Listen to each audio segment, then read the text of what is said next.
तो चलो जी नोट्स की फाइल बना लेते हैं। नोट्स के रीडमी के नाम से बना लेते हैं।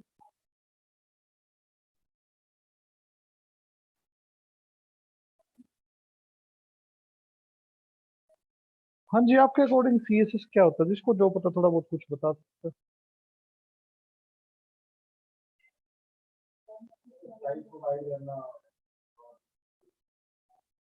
बोलते रहो। और किसी का कुछ सजेशन? ओके। और ओके। ओके जी। फुल फॉर्म तो किसी ने बताई नहीं अब तक। क्या आपने बताई थी क्या? तो सीएसएस की फुल फॉर्म होती है कैस्केडिंग स्टाइल शीट। यूज किस लिए? तो यूज टू डिजाइन, और यू कह सकते हो स्टाइल आवर वेब पेज। जो अभी तक हमने सिर्फ एक पेज बनाया यानी कि स्ट्रक्चर बनाया था, अब उसको क्या करेंगे? डिजाइन करेंगे। नोट केस सेंसिटिव, ये भी कोई केस सेंसिटिव नहीं है। अच्छा, केस सेंसिटिविटी का आ गया। नो एरर्स, कोई एरर नहीं होगा इसके अंदर भी। नेवर रन स्टैंड अलोन, इसका मतलब क्या है कि खुद को रन नहीं कर सकते। रन क्या होगा? एचटीएमएल होगा, उसके साथ ही रन होगी, कभी भी अकेले रन मत करो। क्योंकि यार देखो, सिंपल से एक थ्योरी सोचना, आपने कोई स्ट्रक्चर बनाया नहीं, हवा में कलर थोड़ी कर दोगे।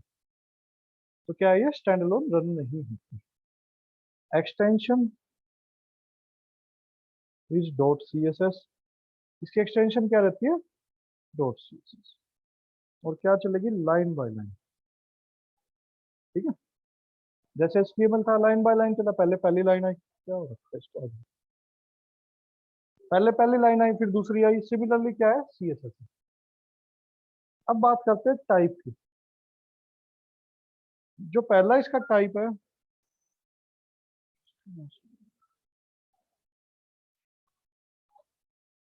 वो है internal, sorry inline.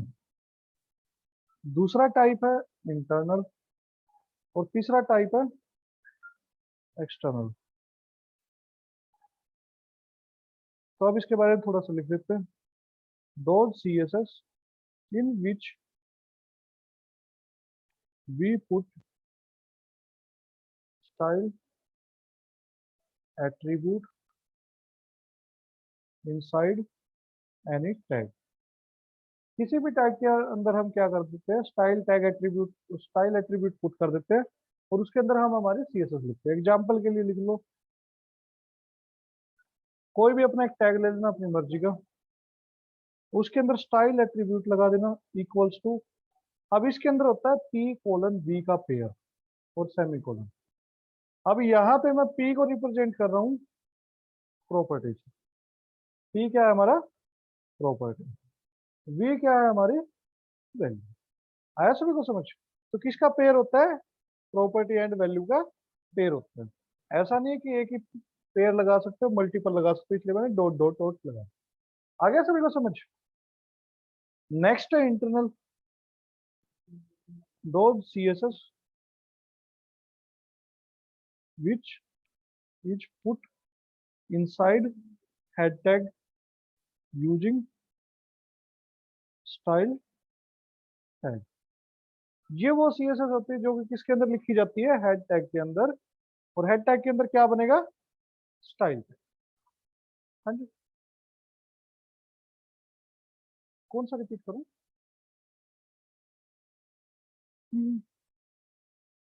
Okay. C S S stand for cascading style sheet. ठीक है, किस लिए यूज होती है? हमारा जो वेब पेज है उसको स्टाइल या डिजाइन करने के लिए यूज करते हैं। केस सेंसिटिव नहीं होती। जैसे कि यहाँ पे एचटीएमएल में आपने कोई कैपिटल लिखा, कोई स्मॉल लिखा, कोई फर्क नहीं पड़ रहा पड़ेगा इससे। ठीक है, यहाँ पे सब चीज अलाउड है। नेक्स्ट, अगर कोई चीज केस सेंसिटिव नहीं है तो एरर भी नहीं मिलेगा। और ये कभी भी स्टैंड अलोन रन नहीं होती। इसका मतलब बिना HTML की हेल्प से आप इसको रन नहीं करवा सकते। ठीक है, एक्सटेंशन कभी, सॉरी, इसकी एक्सटेंशन रहेगी डॉट CSS और चलेगी क्या, लाइन बाय लाइन। समझ आएगा प्रीति कितना? अब CSS के टाइप की बात करते हैं। पहली होती है इनलाइन। इनलाइन में क्या होता है, किसी भी टैग के अंदर हम क्या करते हैं, स्टाइल एट्रीब्यूट डाल देते हैं और उसके अंदर क्या लिखते हैं, प्रॉपर्टी और वैल्यू का पेयर। ऐसे ही आप n नंबर्स तक प्रॉपर्टीज लिख सकते हो।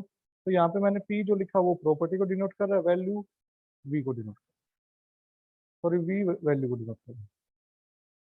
आ गया समझ?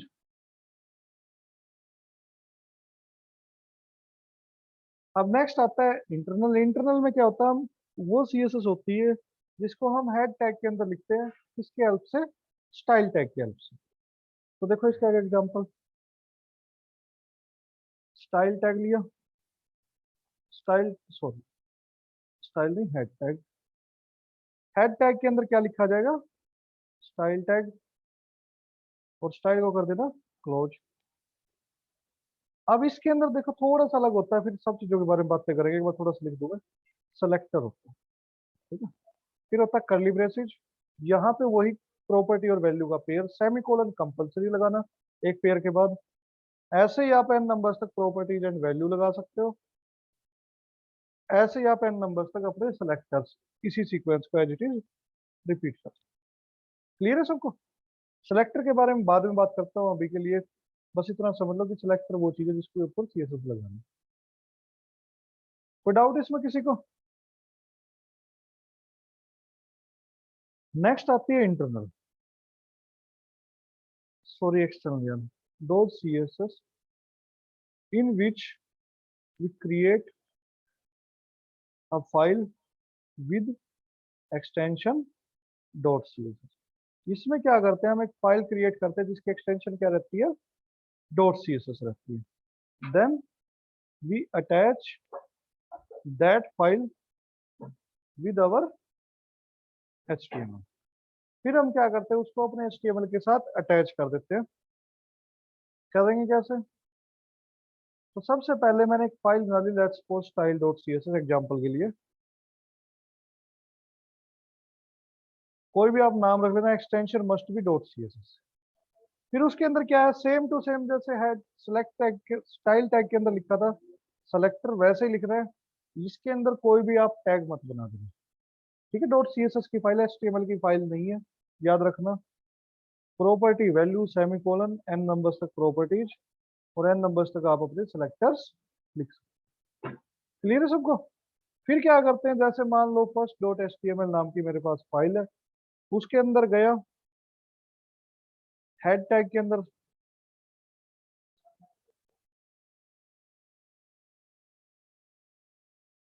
हेड टैग के अंदर लगेगा लिंक। तो लिंक टैग उसके अंदर होगा रिलेशन, कि जो आप फाइल अटैच करें उसका रिलेशन क्या है हमारी इस फाइल के साथ, वो है स्टाइल शीट। देन href, जहां पे आपकी वो फाइल प्लेस्ड विद एक्सटेंशन। जैसे मेरी फाइल का नाम था सेम लोकेशन पे, मान लो तो स्टाइल डॉट, ठीक है, इस एग्जांपल के according. REL stands for relation. Relation के अंदर स्टाइल शीट लिखना कंपलसरी है, जब तक आप नहीं लिखोगे नहीं चलेगा। आया नहीं आया सभी को समझ? तो जिसको लिखना है लिख लो। फिर इनके बारे में, सब के बारे में बातें करते हैं। या गिटहब पे नोट्स मिल जाएंगे सब।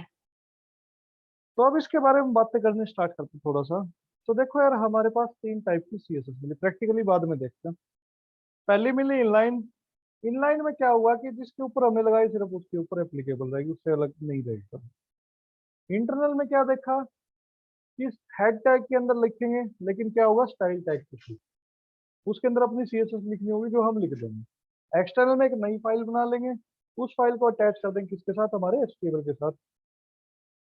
अब बात आई कौन सी सबसे ज्यादा यूज करें, कोई बताएगा? और विद रीजन।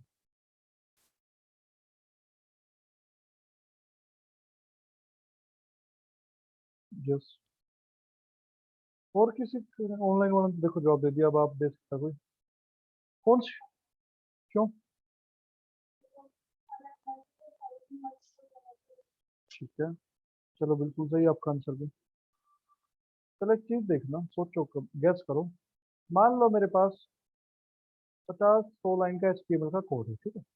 अब अगर HTML का 50-100 लाइन का कोड है, तो उसके ऊपर आराम से CSS 100-200 लाइन की लगा हुआ, ठीक है, सिंपल से सिंपल, नॉर्मल से नॉर्मल, तो भी 100-200 की हो जाती है। तो अब मान लो यही वो मेरी फाइल है HTML की, ठीक है, इसी के अंदर लगानी है। सबसे पहले इन लाइन की बात करते हैं। कुछ ऐसे स्टाइल होता है जो हमारा कॉमन रहता है काफी सारे टाइप्स, जो हमें कॉमन रखना है। तो मेरे को क्या करना पड़ेगा इन लाइन में, तो वो उसी के ऊपर अप्लाई है जहाँ पे लिखूंगा, तो वो दोबारा लिखना पड़ेगा मेरे को, तो कोड हैवी हो गया। क्योंकि मान लो किसी क्लाइंट ने कह दिया कि चेंज करना, कलर रेड नहीं चाहिए, मेरे को ग्रीन चाहिए बस, तो आप तो कॉम्प्लिकेशन में फंस गए कि अब रेड की जगह ग्रीन करो। फिर क्लाइंट ने बोला येलो चाहिए, तो हम फिर से चेंज करना पड़ेगा एक ही जगह, एक ही चीज को बार बार। अब 10 जगह लिखा था, 10 जगह चेंज करना पड़ेगा, गलती से एक जगह भूल गए, प्रॉब्लम में आ गए। होती है यार बहुत सारी प्रॉब्लम। तो इसलिए इनलाइन को अवॉइड करो। इनलाइन को वहीं पे अप्लाई करना जहां पे बिल्कुल छोटा सा कुछ लिखना, ठीक है। अब आते हैं इंटरनल पे। यार देखो, इंटरनल और एक्सटर्नल में कोई मेजर डिफरेंस नहीं है, दोनों के अंदर सेम पैटर्न है। सेलेक्टर लिखो, सेलेक्टर के अंदर अपनी CSS लिखो, यही था, चाहे वो इंटरनल या एक्सटर्नल। बट इंटरनल का क्या प्रोसीजर है कि वो सिर्फ सेम पेज के लिए एप्लीकेबल है। अभी मैंने एक एग्जांपल दिया कि 100 लाइन की मेरी CSS होगी, 100 लाइन का HTML। तो अब जो हमारी इंटरनल है वो पेज के सबसे ऊपर लिखी जाती है। मान लो आपको HTML में कोई चेंज करना पड़ जाए, तो क्या करोगे? 100 लाइन CSS के नीचे करोगे, क्या पता आपका 80वीं लाइन में वो HTML का कोड हो, तो बहुत नीचे स्क्रोलिंग करनी पड़ेगी, तो हमें थोड़ा सा और कॉम्प्लिकेट होगा। बट ये नहीं कि अच्छी नहीं है, कर सकते हो यूज। तो इसलिए हम इसको थोड़ा सा अवॉइड करें, थोड़ा सा। लेकिन लिखते हैं, बहुत जगह लिखी हुई मिलती है। चेक इलेक्ट्रॉन की साइट दिखाई थी, वहां पे भी आपको लिखी हुई मिलेगी। अब आते हैं एक्सटर्नल। यार एक्सटर्नल में क्या है, हम एक फाइल बनाते हैं, उसके अंदर वही 100 लाइन एज इट इज लिख देते हैं। तो उससे क्या मिल गया मेरे को? एनवायरनमेंट का फर्क मिल गया। मान लो मेरे को किसी ने कहा कि CSS के अंदर चेंज करना है, तो क्या मैं HTML की फाइल को छूंगा? तो काम ही नहीं मेरे को उसको छूने का, टच करने का। तो मैं किसके अंदर जाऊंगा? .css के अंदर चला जाऊंगा।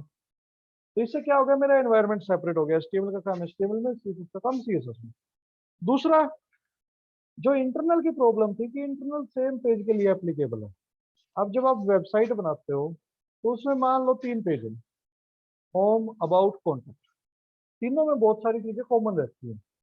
जैसे कि सबसे बड़ी कॉमन रहती है हेडर, फुटर, ये कॉमन रहेंगे तीनों पेज में, एक जैसे दिखने में।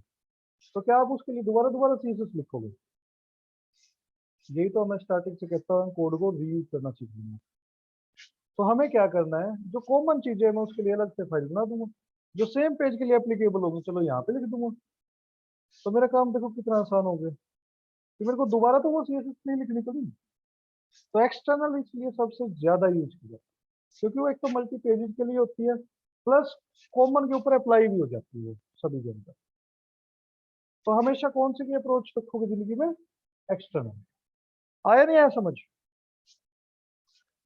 किसी को डाउट हो तो बताओ, वरना फिर आगे किसी को आगे और थ्योरेटिकली लेके चल रहे हैं। पक्का? देखो, जिसको जो डाउट है पूछ लेना। अब नेक्स्ट क्या था, हमें ये नहीं पता ये क्या चीज होती है सेलेक्टर। सेलेक्टर वो चीज होती है, जैसे कि मैंने अभी बताया, कि जिस चीज को सेलेक्ट करके आप CSS के ऊपर अप्लाई करना चाहते हैं। तो यहाँ पे हमारे पास सेलेक्टर आते हैं जो मेनली यूज होते हैं। एक तो होता है टैग नेम, दूसरा होता है क्लास नेम, तीसरा होता है ID, और चौथा होता है स्टार। ये होते हैं आपके सेलेक्ट। अब आपको पहले 3 के बारे में आइडिया है लगभग सबको, चाहे वो कल की क्लास हो या कल से पहले वाली क्लास हो, मैंने हिंट दिए हैं थोड़े थोड़े। टैग नेम तो वो है कि जैसे आपने कोई टैग लिखा, H1 लिखा, H1 टैग बनाया, तो उसका टैग नेम क्या है? H1। समझ आ गया? क्लास क्या है? निकनेम है। ID क्या है? Unique name. ठीक है। अब स्टार क्या है? स्टार के बारे में बस एक ही बात लिख लेना, यूनिवर्सल सिलेक्टर होता है। और ये क्या होता है? Apply on all. ये किसी टैग को नहीं देखेगा, ये सब के ऊपर अप्लाई है। चाहे आपने उस पेज के अंदर 50 टैग बना रखे हो, 1 लाख बना रखे हो, इसका काम क्या है, सबके ऊपर अप्लाई है। समझ आ गया सभी को इतना? तो चलो थोड़ा सा एक बार प्रैक्टिकली देखें, जिससे कि थोड़ा सा हमें समझ में आए। यहाँ पे मेरे पास देखो, मैंने एक फाइल बना ली है, इसके अंदर मैंने एक H1 टैग बनाया। अब H1 तो सभी को आइडिया लग चुका, वो हेडिंग 1 होता है। इसके अंदर हेलो लिख दिया। अगर आप इसको रन करवाओगे लाइव सर्वर के थ्रू, तो क्या होगा, जो यहाँ पे हेलो होगा उसका कलर ब्लैक आता है। सभी ने देखा भी होगा, जितनी भी चीजें आप लिखते हो सभी का कलर ब्लैक आ जाता है ना। मैंने आपसे पहले कोई चेंज किया कलर में, अब करेंगे। मान लो मुझे इसका कलर चेंज करना था, तो सबसे पहले हम देख रहे हैं इनलाइन। तो मैंने लगाया स्टाइल, स्टाइल के अंदर कलर नाम की प्रॉपर्टी लगा दी, और कलर नाम लिख दिया मेरा, हो गया रेड कलर। आया था ना समझ? अब मैंने क्या किया, एक और H1 बना लिया, कुछ भी रैंडमली लिख दिया। तो अब इनलाइन का मतलब क्या होता है, कि उसी लाइन के ऊपर जो आपने नेक्स्ट लिखा उसके ऊपर एप्लीकेबल नहीं है। समझा? यही चीज अभी ओरली समझाई थी मैंने, इनलाइन यूज कम से कम करनी चाहिए, 0 ही कर लो, क्योंकि वो दूसरे के ऊपर अप्लाई नहीं होगी, सेम के ऊपर अप्लाई, जिसके ऊपर लगाया उसी के ऊपर अप्लाई है। अब आते हैं इंटरनल पे। स्टाइल टैग हटा दिया, और स्टाइल एट्रीब्यूट हेड के अंदर गया, स्टाइल लगाया। सेलेक्टर अभी के लिए ये समझो टैग नेम, आपका टैग नेम क्या है, H1। कलर चेंज करना, सेम वही चीज, एक्वा कर देते हैं। सेव किया, चेक करो, देखो क्या हुआ। इसमें क्या हुआ, यहाँ पे जो आपने सेलेक्टर लिखा है उस पेज के अंदर, चाहे वो 1 हो चाहे वो 50 हो, क्या करेगा, सबके ऊपर अप्लाई है। आया नहीं आया समझ? इस पेज के अंदर जितने H1 होंगे या जो भी आप नाम लिखोगे, सभी के ऊपर वो चीज अप्लाई होगी। कोई डाउट? अभी मैं कोई क्लास व्लास के ऊपर नहीं जा रहा हूँ, अभी एक बार इसको देखते हैं। नेक्स्ट क्या था, एक्सटर्नल था। तो चलो एक फाइल बनाते हैं, स्टाइल डॉट CSS, वही H1 कर दिया, कलर कर दिया उसका ग्रीन, जो मन करे वो कलर लिख देना, सेमीकोलन जरूर लगा देना। अब मैं यहाँ से वो स्टाइल हटा रहा हूँ, और मुझे क्या करना है, वो स्टाइल जो मैंने लगाया है उसको अप्लाई करना है। तो किसके थ्रू अप्लाई होता है, लिंक टैग के थ्रू। लिंक के अंदर क्या लिखा जाता है, रिलेशन के अंदर स्टाइल शीट कंपलसरी है। और एचरेफ के अंदर क्या लिखा जाता है, लोकेशन के अकॉर्डिंग फाइल का नाम। मेरी दोनों चीजें सेम लोकेशन पे है, तो स्टाइल डॉट क्योंकि इसी के साइड में वो फाइल है। हो गया कलर ग्रीन दोनों का। तो देखो, इंटरनल और एक्सटर्नल एक जैसी है लगभग, बस फर्क क्या है, एनवायरनमेंट का फर्क है, वो वहां पे वो वहां पे।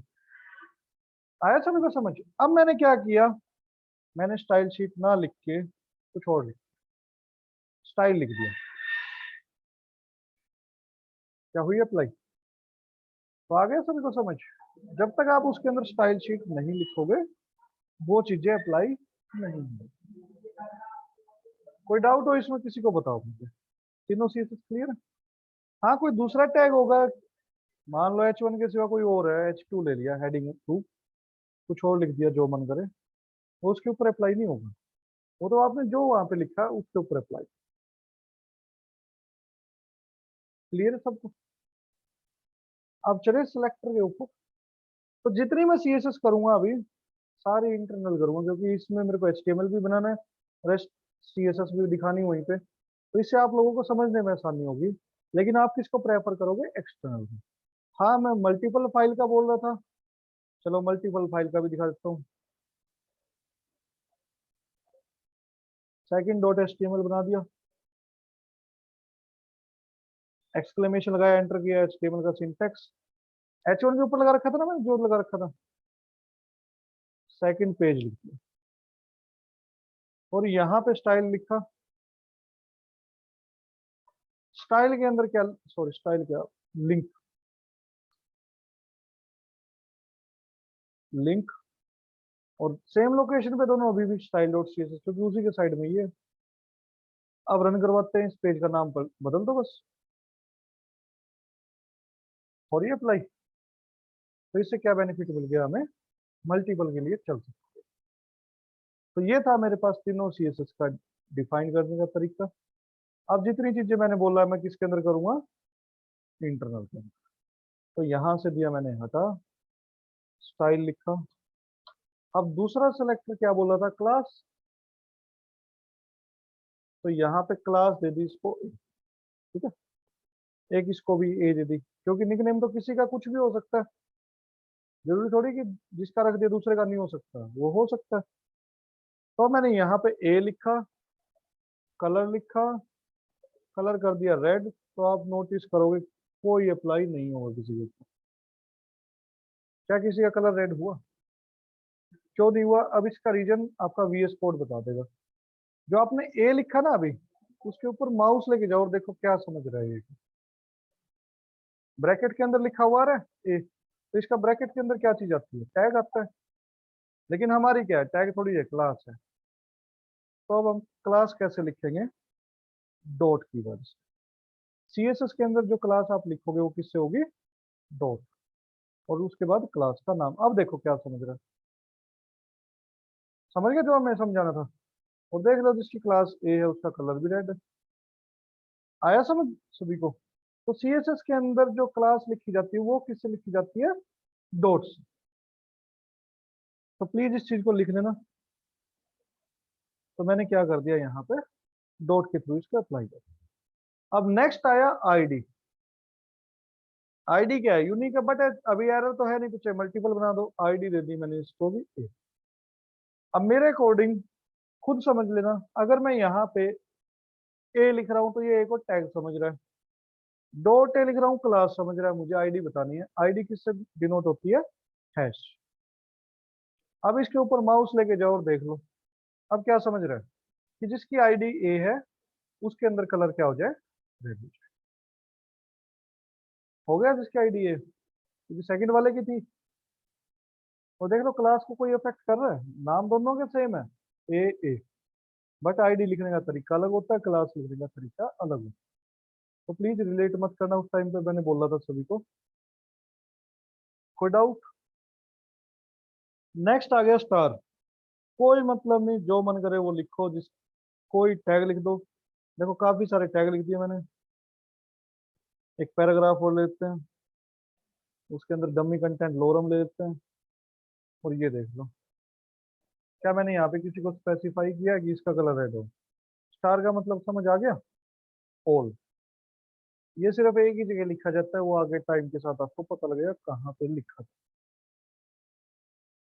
ठीक।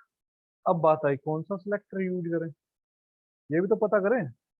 देखो स्टार का तो कहीं पे यूज करना ही नहीं, मैंने पहले ही बोल दिया एक ही जगह पे यूज होगा, तो इसको तो इग्नोर कर।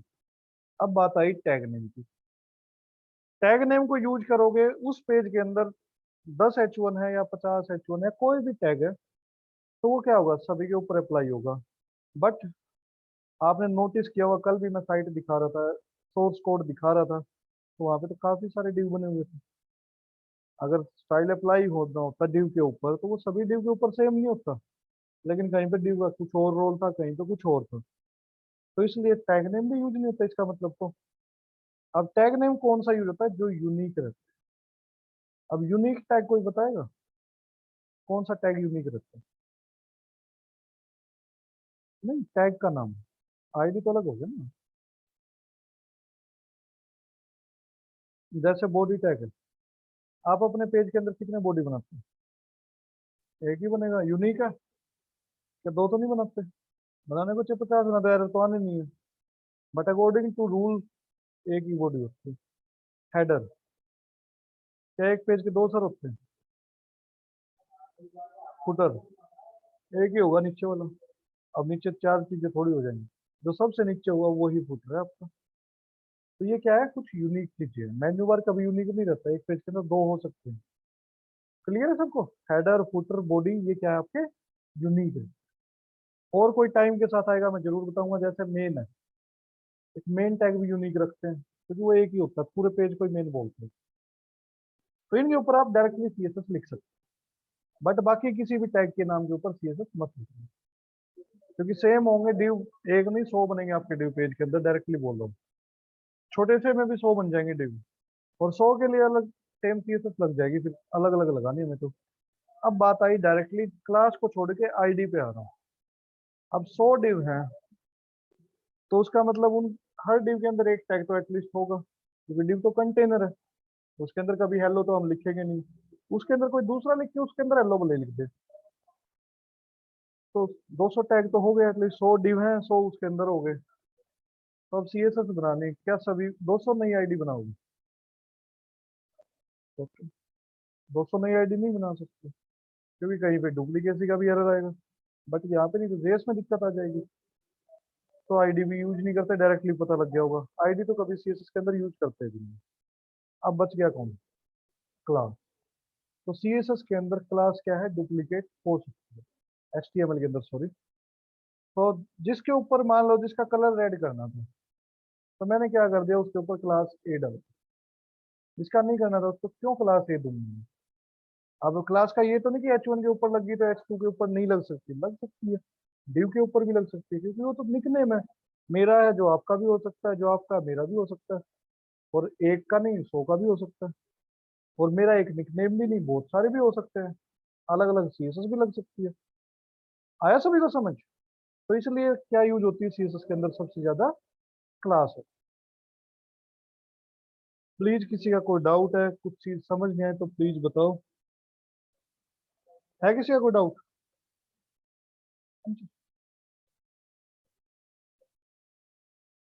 हाँ जी, अकॉर्डिंग टू जेएस रूल है ये। हाँ, क्लास सेम रख सकते हो। क्लास से किसी की भी सेम रखो, चाहे बॉडी की भी रख दो सेम। ठीक है। बट आईडी अलग होनी चाहिए, किसी की मैच मत करना, क्योंकि आगे जाके आपको जेएस भी करनी है तो वहां पे प्रॉब्लम होगी इन चीजों की। तो इसलिए सबसे ज्यादा सेलेक्टर यूज किया जाता है क्लास, और सबसे ज्यादा सीएसएस जो यूज की जाती है वो है एक्सटर्न। ठीक है। करूँ फिर आगे स्टार्ट? अब चले अपने कोड में डीप में डाइव करें। तो मैंने क्या किया, अब सारा कोड हटा दिया, खाली कर दिया। अब आपने नोटिस किया होगा जितना भी मेरा पेज है उसके अंदर बैकग्राउंड क्या आता है?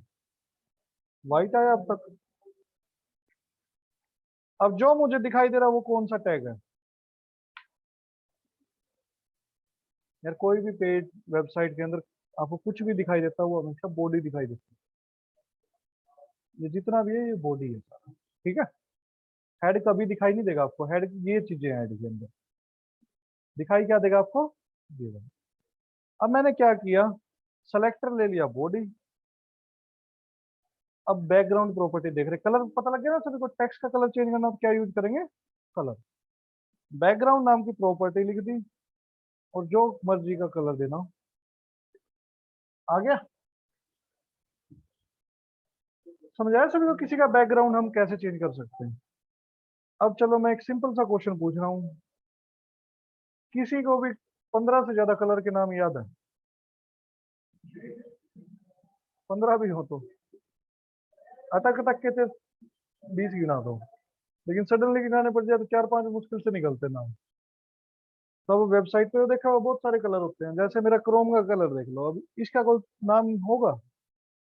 जो भी मेरा ब्राउजर है ऊपर देखो, ये जो बैकग्राउंड है इसका, इसका तो कोई नाम ही नहीं है। तो क्या करें हम? अब हमें कुछ ऐसा मैकेनिज्म चाहिए जिससे कि हम कुछ अलग चीजें भी कर सकें। तो उसके लिए एक साइट का रेफरेंस दे रहा हूँ, HTML कलर कोड्स। ये साइट है,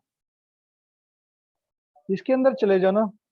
यहाँ पे आपको तीनों टाइप के मैकेनिज्म मिल जाएंगे जो यूज वेबसाइट के अंदर। नीचे जाओ थोड़ा सा स्क्रॉल करके, ये देखो आपके पास कलर पिकर आ गया जो हमने होम में देखा था, कुछ ऐसा ही था वो भी। अब यहाँ पे जो भी आपको अच्छा लगे पहले वो अपना पसंदीदा कलर चूज कर। आजा भाई। मान लो ये मेरे को ठीक लगा। अब इसमें देखो ये पॉइंटर ऊपर नीचे करो, कलर चेंज हो रहा है, ये देख लो, या यहाँ पे देख लो कलर चेंज हो रहा है। हम्म, अब मान लो ये कलर है, क्या इसका कोई नाम है? तो नहीं पता। बट अब नाम नहीं है तो क्या हो गया, हमारे पास कोड तो आ गए। ये देखो हेक्स कोड दिखाई दे रहा है सब। इसको कॉपी कर लो। कॉपी करके जो आप कलर लिखते हो, नाम लिखते हो, उसकी जगह पे ये चीज लिखो। खोल के देखते हैं। आया सभी को समझ? तो यार देखो, इसका कोई नाम ही नहीं होता, कहाँ से? चलो मान लो इसका नाम होता है, क्या इसका कोई नाम होता है? कितने नाम रखोगे अरे के, ग्रीन ग्रीन के भी। तो हम क्या यूज करते हैं? हेक्स कोड यूज करते हैं। नेक्स्ट है आरजीबी। आरजीबी का मतलब होता है primary colour, red green blue. इसको कॉपी कर लो। ये थोड़ा सा अलग तरीके से लिखा जाएगा, वो तो हेक्स के साथ कॉपी कर लेना। अब इसको लिखना हो तो यहाँ पे आरजीबी करके पेरेंथीसिस लगा देना, यानी ब्रैकेट को पेरेंथीसिस बोलते हैं, उसके अंदर लिख देना। हो गया वैसा ही कलर, उसके आगे देख लो।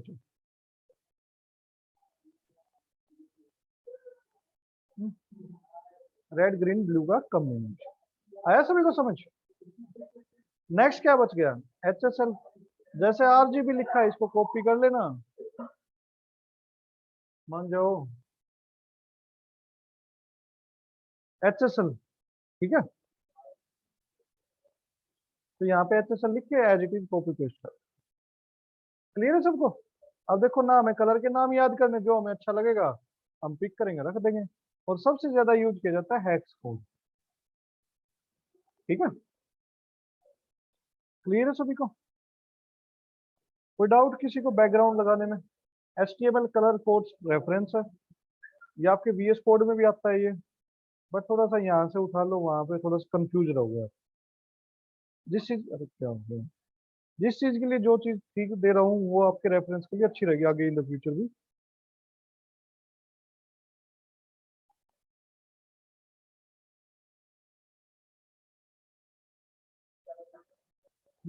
मेरे को खास बात है कोई? थोड़ी देर में जाऊंगा। क्लियर है सभी को? अब नेक्स्ट चीज आती है, आजकल जो मॉडर्न वेब डिजाइनिंग है वो कलर्स के ऊपर ज्यादा नहीं चल रही है ऐसे कलर। मोबाइल फोन भी देखे हुए पीछे ग्रेडियंट कलर आ गया आजकल। तो आजकल जो ज्यादा फंकी शंकी कलर है, अट्रैक्टिव कह लो, वो कौन से? ग्रेडियंट। अब ग्रेडियंट क्या होता है? मिक्सचर ऑफ कलर होता है, मतलब दो तीन कलर का कॉम्बिनेशन जो बन जाए, एक साइड वो इफेक्ट दे, एक साइड वो होते हैं हमारे ग्रेडियंट। अब ग्रेडियंट कैसे लगाते हैं? इस सब को हटा दो, बैकग्राउंड रहने दो बस। यहाँ पे लिख दो लीनियर ग्रेडियंट। ठीक है, अब यहाँ पे मैंने लिख दिया टू राइट। ठीक है, मैं अभी मेरी मर्जी से लिख रहा हूँ। एक रेड कलर ले लिया, कोमा लगा के दूसरा ले लिया ब्लू। दो कलर ले लिए, एक डायरेक्शन ले ली, किस डायरेक्शन की साइड रखना है टू राइट कर दिया, रेड और ब्लू का कॉम्बिनेशन। इसको बंद कर देते हैं। यही होता ग्रेडियंट, देखे भी होंगे ऐसे ऐसे। और किस फ्लो में आ रहे हैं देख लो, जैसे मैंने लिखा वैसे ही आ रहे हैं ना। पहले रेड लिखा तो पहले रेड आ रहे हैं, फिर ब्लू आ रहा है। तो ये होता है आपके ग्रेडियंट, और टू राइट लिखोगे तभी आएंगे इससे। अगर टू लेफ्ट लिख दोगे उसका उल्टा हो जाएगा। क्लियर है? कोई डाउट इसमें किसी को? अब बात आई यार, देखो मेरे, सिंपल सी बात है, मान लो मेरी डिजाइनिंग है ही नहीं, जीरो है, मेरे को नहीं आती डिजाइनिंग का कलर वलर। क्योंकि यार डिजाइनिंग का मतलब क्या है, सबसे जिसको कलर पिक करना आएगा ना, वही डिजाइनर अच्छा अपने आप बन जाएगा। तो उसको CSS आए ना आए, कलर अच्छे पिक करने आनी चाहिए। अब बात आई कलर कहाँ से अच्छे पिक करें, उसके लिए भी रेफरेंस है, UI ग्रेडियंट साइट है, गूगल कर लेना UI ग्रेडियंट्स। पहली साइट आ गई UI ग्रेडियंट, आपको कोई ग्रेडियंट नहीं बनाना, बहुत सारी चीजों के रेफरेंस दे दूंगा। ये समझ लो CSS बहुत जीरो लेवल की करनी पड़ जाएगी। अब यहाँ पे सभी को दिखाई दे रहा है शो ऑल ग्रेडियंट, क्लिक कर देना, हो गया। जो आपका पसंदीदा कलर का ग्रेडियंट उठाना उठा लो, मुझे ये अच्छा लगता है। अब इसमें से जो आपको ठीक लगे वो कर लो पिक। मान लो मेरे को टेलीग्राम होना, क्लिक कर दिया, आ गया। अब इसको रोटेट करना है, ये रहा रोटेशन के लिए, टू लेफ्ट राइट वही फंडे, टॉप बॉटम। ठीक है, अब इसमें से जो यूज करना है, यहाँ पे देखो गेट सीएसएस है, क्लिक कर दो, कॉपी कर लो एंड पेस्ट कर दो जहां पे आपको लगाना है। आया नहीं आया समझ? जो लगाना हो गेट सीएसएस पे क्लिक कर देना, क्लिक टू कॉपी, और जहां पे लगाना हो क्या कर दो, पेस्ट कर। एक बार देख लेते हैं आगे। अब समझते हैं किस चीज का क्या मतलब है। तो इन पीछे वाली चीजों को हटा रहा हूँ, फिर बाद में बात करते हैं ये क्या चीज है। चलो यहीं से देख लेते हैं इनका थोड़ा सा रेफरेंस। पहली बैकग्राउंड प्रॉपर्टी है, नॉर्मल सा एक कलर का नाम लिखा हुआ है, मतलब एक हेक्स कोड है। अब ये कब यूज होगा? देखो यार, आज से कुछ मतलब 5-10 एक साल पहले क्या होता था, मोबाइल्स होते थे, कीपैड वाले होते थे, इंटरनेट उनके अंदर भी चलता था। तो उनके अंदर ग्रेडियंट चलाओगे, मान लो आज भी किसी के पास है, अगर उनके अंदर ग्रेडियंट चलाने की कोशिश करोगे, नहीं चलेगा, क्योंकि वो सपोर्ट ही नहीं करते इस चीजों को, या जो ऐसी स्क्रीन है जो इन चीजों को सपोर्ट नहीं करती। तो वहां पे क्या लगेगा, ये वाला बैकग्राउंड। ठीक है। दूसरा आया, अभी भी इंडिया में बहुत सारे पुराने मोबाइल लोग यूज करते हैं, जैसे एंड्रॉयड 4, 5, 60% मार्केट आज भी उनकी इंडिया में। या जियो के फोन लगा लो यार, ये ऊपर वाला जियो का फोन लगा लो, जियो के फोन में इंटरनेट नहीं चलता, जो कीपैड वाला आता है चलता है, ग्रेडियंट तो नहीं चलेगा, इतने कलर कॉम्बिनेशन को थोड़ी फॉलो कर रहा हूँ। अब आया दूसरे वाला, जिसके पास पुराने ब्राउजर्स हैं, जैसे कि क्रोम का 10 से 25 वर्जन, देखो यहाँ पे लिखा हुआ है, सफारी का 5 से 6 वाले वर्जन। क्रोम का तो सभी को पता ही होगा, ब्राउजर सभी यूज करते हैं। जिसके पास पुराना क्रोम है 10 से 25 के अंदर, उसके अंदर जो सेकंड नंबर पे बैकग्राउंड लिखा हो वो वाला चलेगा। और उससे नीचे जो लिखा हुआ है वो आज के ब्राउजर्स है जो मॉडर्न, उनके अंदर चल। ठीक है। अब ये, अगर आप कोड को ध्यान से देखोगे सेकंड और थर्ड को, तो सिर्फ एक हाइफन, वेबकिट हाइफन का फर्क है। बाकी बिल्कुल एग्जैक्टली सेम। देख लो तो, ये जो इतना है, ये नीचे वाला एज इट इज, बस अलग क्या है, हाइफन वेबकिट हाइफन। तो पता लगा हाइफन वेबकिट हाइफन क्या करता है। थोड़े से पुराने ब्राउजर्स होते हैं ना, उनके ऊपर कोड को अलाउ करता है चलने के लिए। ठीक है। आया समझ सभी को? तो बस ये डिफरेंस है, जो हमने लिखा था ना मेन स्टार्टिंग में, वो क्या था, ग्रेडियंट नए वालों के लिए। बहुत सारे आज भी पुराने यूजर्स हैं, पुराने मोबाइल्स वाले पुराने वर्जन हैं, जैसे इंटरनेट एक्सप्लोरर 10 है, जो आज के दिन भी विंडोज 7 करता हो, शायद अपडेट ना करता हो, 7, 8 मिलता है उसके अंदर। तो उसके अंदर ये ग्रेडियंट नहीं चलेगा अगर डायरेक्टली लिखोगे, ऊपर वाला चलेगा। ठीक है। तो बस ये डिफरेंस, बाकी कुछ अलग नहीं है। अब बात आई, ये जो लिखे हुए ये क्या चीज है क्रोम, मतलब कैसे लिखे हुए हैं? ये होते हैं कमेंट्स।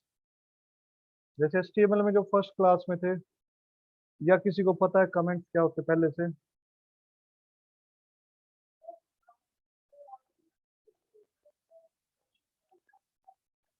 प्रतीक, हाँ 1 मिनट। हाँ जी, 1 मिनट।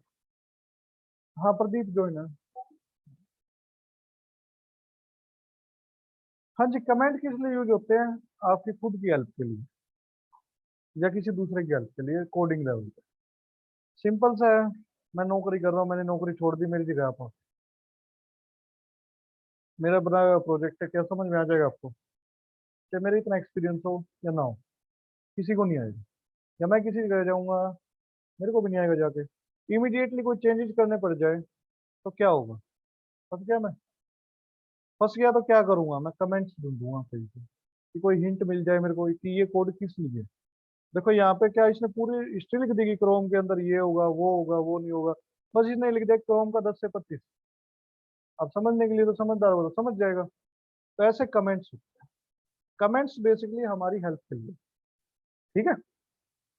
ना वो कभी एग्जीक्यूट होंगे, अगर इसको रन करवा के देख रहे हो तो ये कहीं पे लिखा हो नहीं आ रहा क्रोम 10 से 25। या HTML के अंदर कल भी मैंने फॉर्म लिखा, या कुछ और टैग्स लिखे जो उसके अंदर थे, एक्सक्लेमेशन आइफन उनके अंदर लिखे थे। कल की क्लास देख लेना या रिकॉर्डिंग देख लेना, उसमें सेम चीज है। मैं कमेंट्स के अंदर ज्यादा चीजें लिख रहा था, जहाँ पे कुछ नोट्स वगैरह बना रहा था। ठीक है। तो कमेंट्स क्या है, हमारी हेल्प के लिए और कुछ नहीं है। ना वहाँ पे कोई हिस्ट्री लिखनी है, बस छोटा सा हिंट देना। तो यहाँ पे देख लो, हिंट दिए कि इस ब्राउजर को सपोर्ट कर रहे हैं। उसने नहीं लिखा कि आज क्रोम का 102 वर्जन आया हुआ है, 103 है। उसने क्या लिख दिया 26 प्लस जो भी। समझ आया सभी को? तो ऐसे सीएसएस में कमेंट कैसे लगते हैं, स्लैश स्टार, जहां पे एंड करना है स्टार स्लैश। ये होता है सीएसएस में कमेंटिंग का तरीका। जितना भी मान लो अभी ये मैं हटा रहा हूं, अरे क्या हो गया,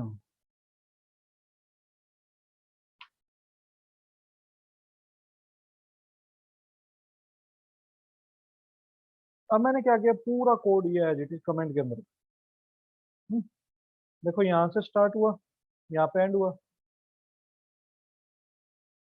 क्या यहाँ पे आ रहा है कलर किसी का ग्रेडियंट वाला? आया सभी को समझ? तो कमेंट क्या है हमारी हेल्प के लिए, और वो कभी भी एग्जीक्यूट नहीं होंगे, इतना याद रख लेंगे। तो हमेशा यार गुड प्रोग्रामर गुड डेवलपर वही होता है जो कमेंट डाल के चले। डाल लो हमेशा, और हिंट देना होता है, कोई हिस्ट्री नहीं लिखनी उसकी कि पहले क्या होता था, क्यों क्यों हुआ, कैसे हुआ। बस आपको थोड़ा सा हिंट देना कि ये चीज है। तो ये था आपके पास बैकग्राउंड में कलर करने का तरीका। सभी को आ गया समझ? रेफरेंसेस लिख लेना, जिसे नहीं लिखा आप लिख लो यूआई ग्रेडियंट्स। ये होता है आपके रेफरेंसेस जो हम यूज करते हैं। देखो रेफरेंसेस यूज करोगे बनी बनाई चीज आ जाएगी, नहीं करोगे खुद बनाओगे, कलर को चेंज कर करके देखोगे, चेक करोगे होगा या नहीं होगा, कोई गारंटी नहीं। ठीक है। अब आती है बात बैकग्राउंड में इमेज कैसे लेनी। देखी होगी बहुत सारी साइट पे, तो चलो देखते हैं।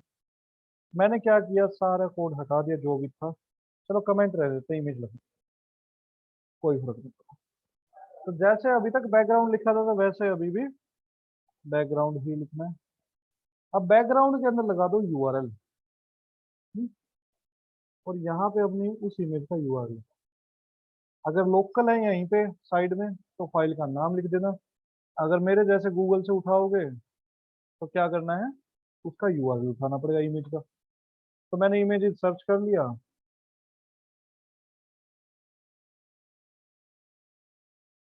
जो भी आपको ठीक लगे उठा लेना।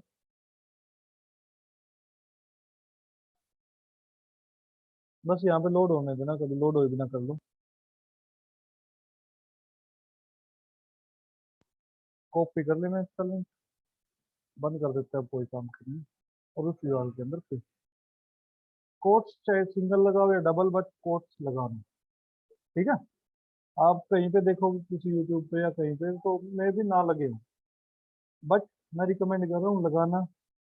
नहीं लगे होंगे वहां पे, कुछ पता लग जाएगा जब कभी जिंदगी में आगे बढ़ोगे, और एरर खुद ढूंढना कि क्या दिक्कत है। आ गई मेरी? अब देखते हैं ये बैकग्राउंड में ये कहाँ पे आई है। मैंने क्या किया, इसके अंदर कोई टेक्स्ट लिख दिया बॉडी के अंदर, पता चला कि बैकग्राउंड के अंदर है क्या। आ गया है लो छोटा सा।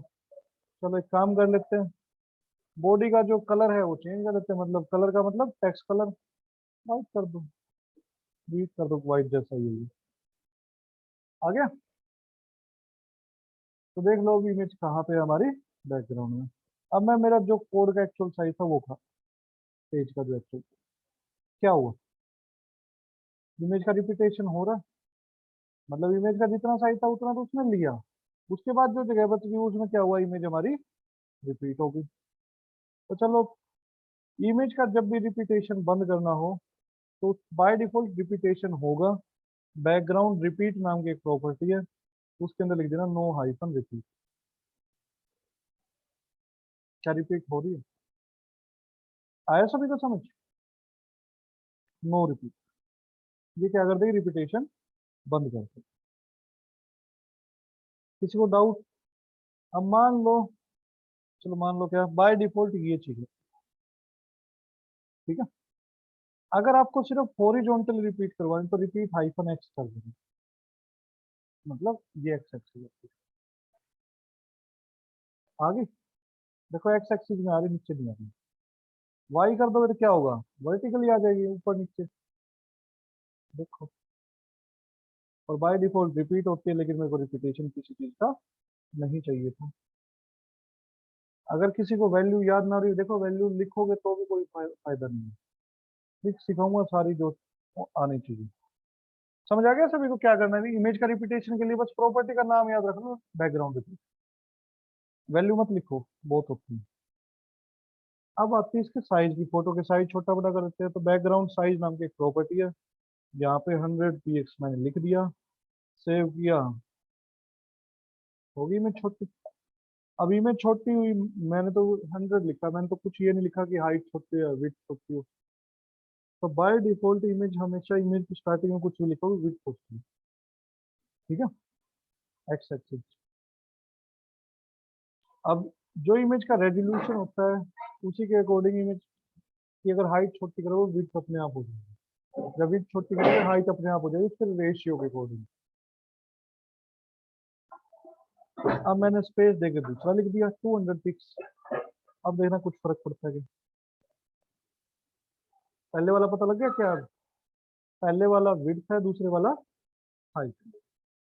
बस इसको एक्स वाई रिलेशन समझो, पहला एक्स दूसरा वाई। हाँ यार अभी मत कर परसेंटेज, तेरे को तूने पहले किसी को स्पेसिफाई नहीं किया ना टोटल कितना है, पहले किसी को देना पड़ेगा तब परसेंटेज यूज कर। देखता तो है, तूने ऊपर ही देखा ना, उसने ऊपर क्या कर रखा है, किसी दूसरे को कुछ पीक्स वगैरह या कुछ दे रखा है उसने।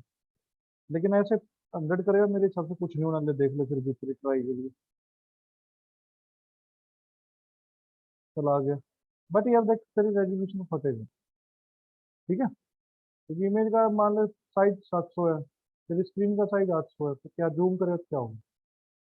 तो हमेशा जब भी आप किसी वेबसाइट पे देखते हो तो क्या होता है, आपकी इमेज का साइज पिक्सल में ही लिखा जाता है, ठीक है, आया सभी को समझ? इमेज हमेशा पिक्सल में ही लिखना, कभी मत लिखना ऐसे। और जो इमेज बनाई जाती है, डिजाइन की जाती है, ग्राफिक डिजाइनर कह लो या इमेज डिजाइनर जो भी बोलो उस चीज को, वो क्या करता है, आपकी स्क्रीन के अकॉर्डिंग नहीं होता, जो मेजर स्क्रीन, फिर वो छोटी स्क्रीन पे जाओगे वो आगे जाके चेंजिंग होती रहती है। समझाया सभी को? तो इससे क्या होता है, आपकी इमेज का साइज छोटा होता है। अब नेक्स्ट थिंग आई, प्लीज इस डायग्राम को जिंदगी में याद रखना, अगर बैकग्राउंड में इमेज का यूज कर रहे हो तो, सिर्फ इमेज के लिए और किसी चीज के लिए नहीं। ये आपका पूरा लेआउट है, ठीक है। अब इस लेआउट में 3 इक्वल रो बना देता, जो आपका बैकग्राउंड की इमेज है वो 3 इक्वल रो में डिवाइड करती है आपके लेआउट बराबर, कोई छोटा बड़ा नहीं है। आया समझ? जो पहली रो है हम हमेशा उसको क्या बोलते हैं, टॉप। दूसरी रो को हमेशा क्या बोलेंगे, सेंटर। समझ आ गया? 3 रो में डिवाइड है, ऐसे 3 कॉलम में भी डिवाइड होगी, और तीनों क्या रहेंगे, वो भी इक्वल। मेरे अकॉर्डिंग छोटे बड़े बन जाए कोई बात नहीं, बट होंगे इक्वल। जो पहले वाला होगा उसको हमेशा बोला जाएगा लेफ्ट, सेंटर, राइट। आया सभी को समझ? इस डायग्राम को ध्यान में रखना, बैकग्राउंड के इमेज वाले चीज की, और कहीं पे नहीं यूज होगा ये।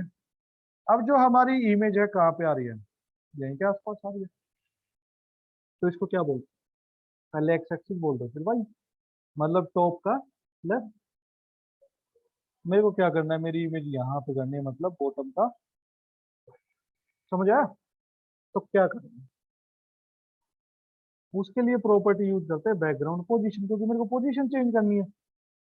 और इसके अंदर लिख दिया मैंने बॉटम का स्पेस देके हाइट, पहले एक्स की लिखनी है मैक्सिमम जगह। क्या मेरी आई?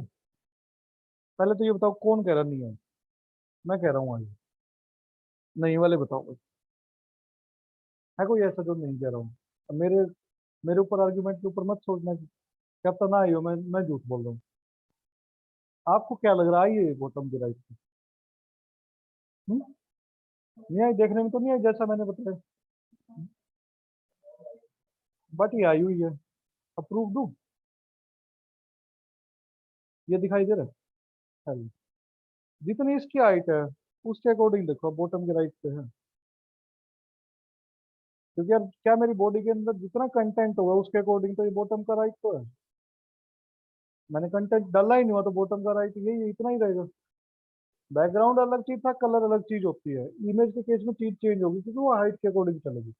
जितना आपका लेआउट है लेआउट की हाइट है उतने के अकॉर्डिंग वो वहां पे आ चुकी है। चलो मान लो, छोड़ो इसको भी, मान लो इसके अंदर H1 है ही नहीं, मार दिया कमेंट, अब तो है ही नहीं H1। अब भी है, देख लो ऊपर कोने में। अब बाय डिफॉल्ट जो बॉडी है उसकी कुछ ना कुछ छोटी मोटी हाइट होती है 8-10 पिक्सल, तो वो उसके अकॉर्डिंग वहां पे है। मेरे को क्या करना है, मेरे को कुछ ऐसा सिनेरियो करना है कि जितना मेरे को दिखाई दे रहा है उसके अकॉर्डिंग बननी है।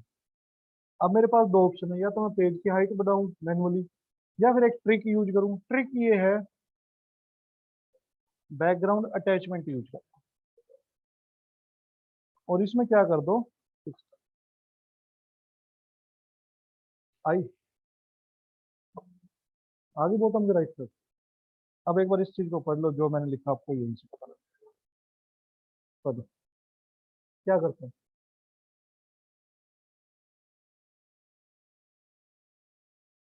व्यू पोर्ट का मतलब होता है जितना आपको दिखाई दे। अब उसने क्या कर दिया, सिर्फ इमेज के लिए ना, image are fix regard the viewport. अब मेरे पेज में तो कंटेंट नहीं था, लेकिन मैंने बोल दिया मेरी बॉडी उतनी हो जितना मेरे को दिखाई दे, तो उसके अकॉर्डिंग आ गई वो सही पोजीशन पे। तो अगर कंटेंट ना हो, बॉडी के अंदर कुछ खेल खेल रहे हो, तो कुछ ऐसा कर दो। बाकी जगह कर रहे हो हाइट विथ डाल दो, सिर्फ बॉडी की केस में। क्लियर है सबको। सेंटर में करनी थी तो क्या करते, मतलब यहाँ पे बिल्कुल सेंटर में, तो सेंटर का सेंटर लिखते। बट सेंटर का सेंटर तो सेंटर ही रहेगा वैसे भी, तो अकेला सेंटर लिख दो और चेक। क्लियर है सबको।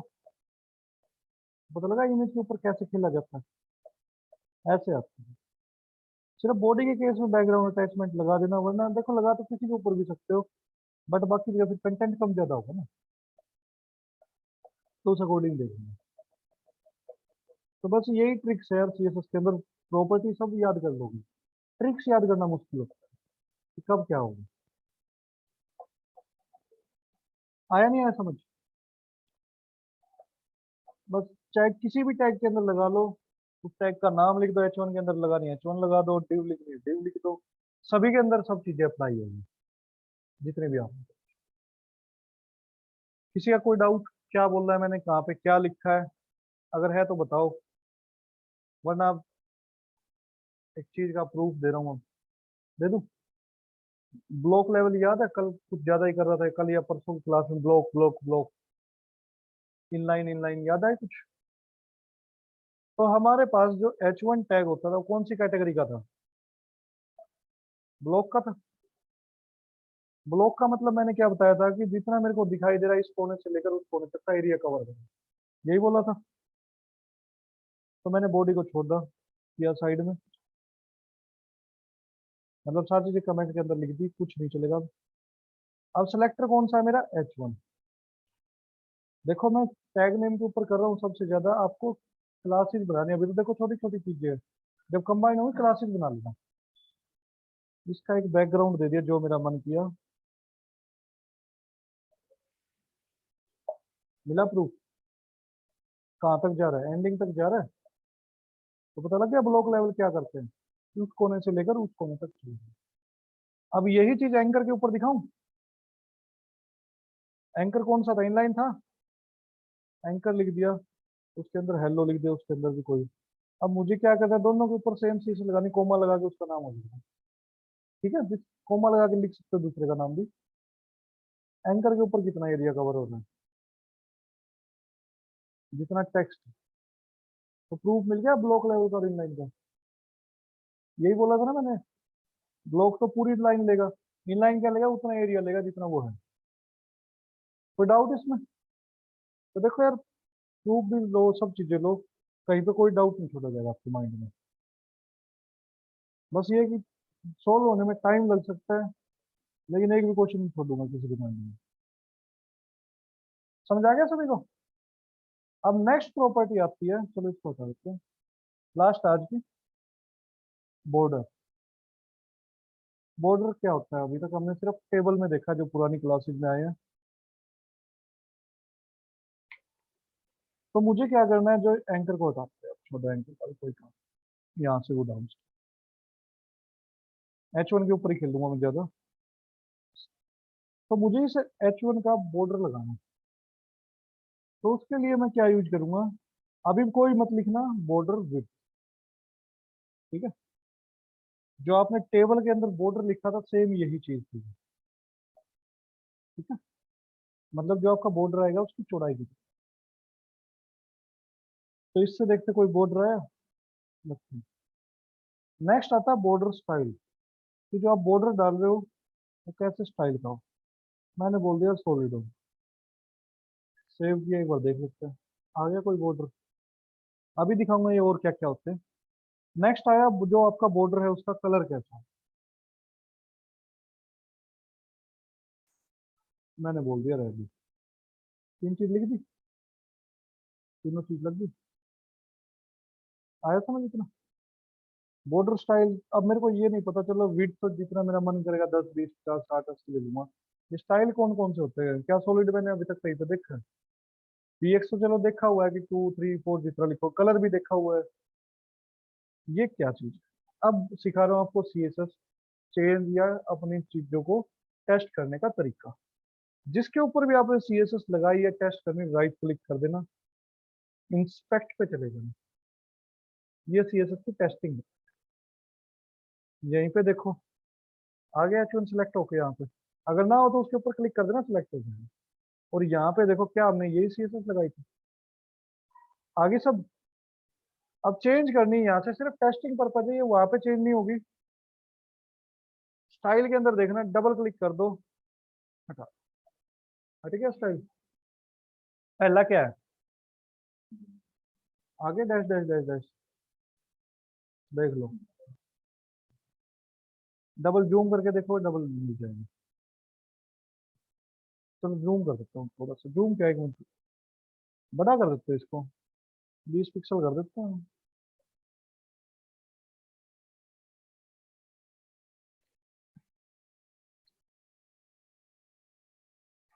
देखो मिल रहा है, देख लो। हिडन, हाइड रहेगा, होगा लेकिन साइज हाइड रहेगा। ये देखो जो इसके ऊपर अप्लाई नहीं हो रहा वो नहीं है। इनसेट, नन, कोई बॉर्डर नहीं। आउटसेट, बाहर की तरफ निकला हुआ दिखाई देगा। स्क्रीन में अच्छे से दिख रहा है, अपनी स्क्रीन में करोगे ना चेंज, तब तब अच्छे से दिख जाएंगे। क्योंकि यहाँ पे देखो यार थोड़ा सा रेजोल्यूशन का फर्क है, तो मे भी, बट मेरी स्क्रीन में मेरे को साफ दिखाई दे रही है। ठीक है, आ गया समझ चीज टेस्ट कैसे करते हैं। जो आपको यहाँ पे अच्छा लगा, मान लो ये रीज अच्छा लगा मेरे को, यहाँ से जाओ, अब रीच कर दो यहाँ पे, हो गई सीएसएस टेस्ट। ऐसे सीएसएस को टेस्ट किया जाता है, रिफ्रेश करोगे वापस वही है सेम जो आपने किया होगा। बट टेस्ट करके यहाँ से जो भी ठीक लगे वो यहाँ पे लगा दो। तो प्लीज इसको कोई मत लिखना, आप बता रहा हूँ लिखने की चीज क्या है, कमेंट में। सीएसएस के मॉडर्न तरीके देखते हैं। बॉर्डर प्रॉपर्टी लगा दो, सबसे पहले विड्थ लिख दो, फिर स्टाइल लिख दो, फिर कलर लिख दो, और फिर बॉर्डर चेक। आ गया सेम। तो पता लगा, देखो ऊपर वाली 3 लाइन लिख रहे थे, यहाँ पे एक लाइन में वही काम हो रहा है। तो बताओ कौन सी यूज करोगे, छोटी करोगे। बैकग्राउंड की तो मैंने जानबूझ के नहीं बताई क्योंकि वो थोड़ी सी बड़ी अप्रोच है, लेकिन बॉर्डर की तो छोटी सी है। समझ आया सभी को। तो पहला आपका विड्थ, दूसरा स्टाइल, तीसरा कलर। तो इस चीज को लिखो, कोड को छोटा करेगा, यही सीएसएस में चेंजेस है। नई सीएसएस क्या है, कोई भी चीज में चेंज है छोटा ही कर रही है, कल यही तो डिस्कस किया था मैंने HTML में। अब मान लो सिर्फ आपको टॉप में चाहिए था, सब जगह नहीं चाहिए था, तो यहाँ पे लगा दो बॉर्डर हाइफन, तो बॉटम कर दोगे तो क्या हो जाएगा, नीचे आ जाएगा। आप चाहो सभी के अलग अलग बना लो, ठीक है, टॉप में अलग हो बॉटम में अलग हो, बट रेनबो नहीं बनाना हमें, वेब डिजाइनिंग करनी है। आ गया सभी को समझ, कोई डाउट इसमें, पक्का। चलो फिर आगे, चीजें आसान है, इतनी मुश्किल नहीं है, प्लीज कोई कंफ्यूज मत होना। बस थोड़ा समझ के करना। सब चीजें देखो आपको इंस्पेक्ट के अंदर मिल जाएंगी, लेकिन यही ना पता होगा कि वो प्रॉपर्टी कौन सी है, क्या यूज करे उसका, तो फिर को देख। हाँ जी, ऑर्डर कर लो, कोई फर्क नहीं पड़ रहा। अच्छा इस यहाँ पे क्या, यहाँ पे मत करो यार, वो फिर बाय डिफॉल्ट के ऊपर जाने की बजाय चल तो जाए मे भी, बट गड़बड़ कर देगा फिर कुछ। अगर यहाँ से देखो, एक मिनट वो अनकमेंट कर रहा हूँ एकदम वापस। ये देखो किस सीक्वेंस है, ठीक है, जो चीजों को एक्सेप्ट करेगा। माउस ले जाके देख लिया करो जो चीजें ले रहे हैं, यहाँ पे भी तो ऑप्शन है आपके पास।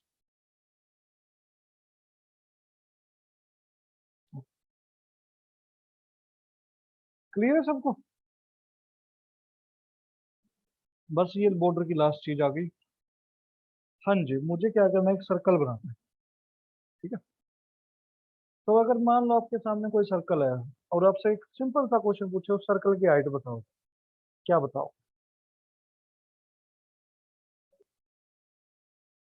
नहीं बता पाओ? आप बताइए वो तो।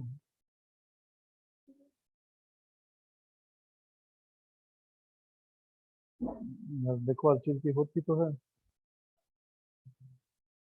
देखो जो सर्कल का डायमीटर होता है वही उसकी हाइट होती है, और विड्थ भी तो वही होगी, क्योंकि डायमीटर तो हर डायरेक्शन में इक्वल रहेगा। तो यहाँ पे मुझे एक सर्कल बनाना है, तो मैंने ले लिया एक खाली डी, ठीक है। तो अब सेलेक्टर कौन हो गया मेरा? डी, जिसके ऊपर लगानी वही सेलेक्टर होगा। मैंने इसको दे दिया एक बैकग्राउंड, जो मन करे दे देना। मेरा यहाँ पे बैकग्राउंड नहीं आएगा। क्यों नहीं आया? डिव खाली है, क्योंकि उसके अंदर कुछ नहीं लिखा हुआ, तो बाय डिफॉल्ट हाइट कितनी होगी? 0। क्योंकि अभी यही तो चीज देखी थी हमने बॉडी के अंदर। चलो बॉडी की डिफॉल्ट कुछ थी, बट डिव की नहीं है। अब बात आई, इसको एक हाइट दो, नई प्रॉपर्टी आ गई हाइट। अब सर्कल बनाना है तो हाइट विड्थ क्या लेनी पड़ेगी? इक्वल लेनी पड़ेगी, तभी वो सर्कल बनेगा, बन गया स्क्वायर। अब आपने देखा होगा बहुत सारी वेबसाइट पे, या यहाँ पे कहीं पे देखा होगा कि ये देखो कॉर्नर थोड़े से राउंडेड है, कर्व थोड़े कोना। जूम करके इसको भी दिखा रहा हूँ राउंडिंग कैसे कर सकते हैं।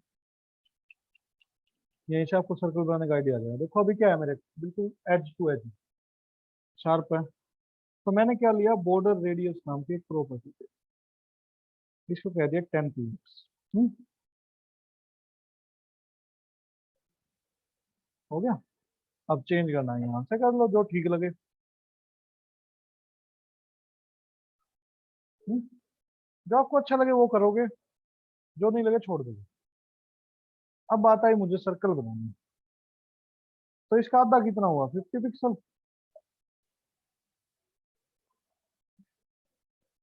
मैंने सर्कल रेडियस आधा ही तो होता है डायमीटर का। अब यार यहाँ पे मान लो आपसे गलती से हाइट विड्थ इंक्रीज होगी, गलती से, तो क्या प्रॉब्लम होगी? क्या अभी सर्कल बनेगा? क्योंकि रेडियस तो आधा नहीं हुआ, वो एक चौथाई हो गया, कॉर्नर राउंडेड होके रह जाएंगे। चलो थोड़ा सा जूम आउट कर लेते हैं। हम्म, तो यहाँ पे ऐसी ट्रिक लिखने की बजाय आप पीएक्स, क्योंकि वहाँ पे पेरेंट के ऊपर डिपेंड हो आप, परसेंटेज, जहाँ पे किसी दूसरे के ऊपर डिपेंड है ना, वहाँ पे परसेंटेज ज्यादा यूज होगा। आया समझ? अब किसी का कितना ही हाइट विड्थ चेंज कर लो, तो फिर भी सर्कल ही मेंटेन रहेगा। बट ये मत कर देना कि हाइट अलग हो विड्थ अलग हो, सेम रखो। क्लियर है सबको कैसे सर्कल बनाया जाता है? अब इसी में लास्ट थिंग आज के दिन जो चली हुई है, व्हाट्सएप सब चलाते हो? फोटो देखते हो व्हाट्सएप पे? प्रोफाइल फोटो कैसे होती है? सर्कल में होती है। लेकिन आप कैसे डालते हो, स्क्वायर में डाल देते हो, रेक्टेंगल में डाल देते हो, लेकिन सर्कल में आती है सभी की, फेसबुक व्हाट्सएप जो भी है कहीं पे। तो इमेज कैसे आती है, जो नए हैं उनके लिए आईएमजी टैग से, ठीक है। बैकग्राउंड की बात नहीं है, इमेज लाने की। आईएमजी के अंदर होता है एसआरसी एट्रीब्यूट, इसके अंदर क्या होती है आपकी इमेज। तो अब इमेज मैं वही उठा लेता हूँ जो अभी मैंने यहाँ पे बैकग्राउंड में यूज की थी, कॉपी कर लिया उस यूआरएल को, और यहाँ पे एसआरसी के अंदर डाल दिया। देखो हो रहा है ना एचटीएमएल भी रिपीट। तो यहीं से हो जाएगी आपकी सारी प्रैक्टिस। आ गया। अब यार मुझे क्या करना था, मान लो जितना ये सर्कल बनाया उतनी बड़ी इमेज वगैरह करनी जो करनी, तो उसके लिए क्या करूं? क्या मैं दोबारा इमेज के लिए सर्कल बनाने का कोड लिखूंगा? लिखना चाहिए मेरे को? नहीं लिखूंगा। कोड को छोटा करना है, मेरा स्टार्टिंग से मोटिव ही है। तो क्यों ना मैं अब किसका यूज कर लूं, क्लास का कर लूं। तो मैंने क्या दे दिया, डॉट सर्कल नाम की क्लास। देखो, अब मैंने सर्कल क्यों दी, एक्स वाई जेड भी ले सकता था। जिंदगी में जितनी भी चीजें आप लिखो मीनिंगफुल होना चाहिए, हर चीज का एक मतलब निकलना चाहिए। ठीक है, क्योंकि अभी तो ठीक है आपने लिख दिया, आपने कोडिंग कर दी, चेंज कर दिया जो करोगे, लेकिन अगर उसी खुद के प्रोजेक्ट को 1 डेढ़ महीने बाद उठा के चेंज करोगे ना, खुद को नहीं पता लगेगा कहाँ पे क्या था। ठीक है, इसलिए मीनिंगफुल रखोगे तो सब चीजें पता लगेंगी। मीनिंगफुल नहीं रखोगे तो क्या होगा, किसी को कुछ नहीं पता लगेगा। क्लास सर्कल दे दी, सर्कल मेंटेन है अभी भी, इमेज नहीं है। तो इमेज को भी क्या दे सकता हूँ मैं, क्लास तो दे ही सकता हूँ। क्लास क्या है, निकनेम है, जो डिव का है उसका भी हो सकता है। समझ आया? अब पता लग गया कैसे बनाते हैं वो फेसबुक वगैरह, जो भी आप व्हाट्सएप वगैरह ऐसे होती है। देख लो, इमेज में कुछ अलग फंदा थोड़ी सी, जो था उसमें ही था। बैकग्राउंड इमेज में देने की नीड नहीं है, मत रखो। हाइट दे दो, विड्थ दे दो, रेडियस उसका आधा दे दो। तो हमेशा परसेंटेज में दे देना रेडियस, क्योंकि वो इन दोनों के ऊपर डिपेंड है सारा। बस यही ट्रिक्स हैं जो छोटी छोटी है, आपकी बहुत हेल्प करेंगी। हाँ जी। हम्म,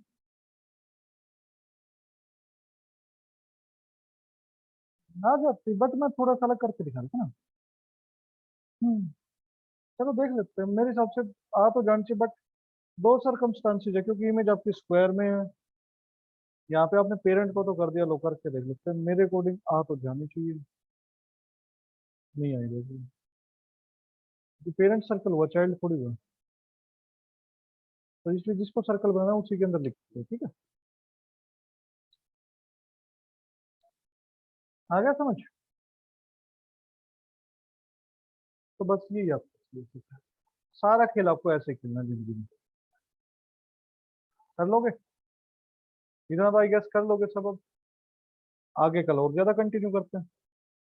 इसलिए मैंने बोला था कल सीएसएस थोड़ा सा पढ़ के आना, कि थ्योरेटिकली क्या होता है। देखो, मैं थ्योरेटिकली कुछ ज्यादा नहीं बातें करता हूँ, प्रैक्टिकली ज्यादा करता हूँ।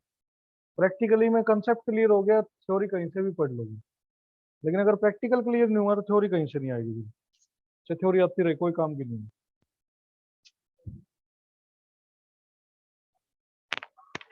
लिख लो जिसको जो लिखना है।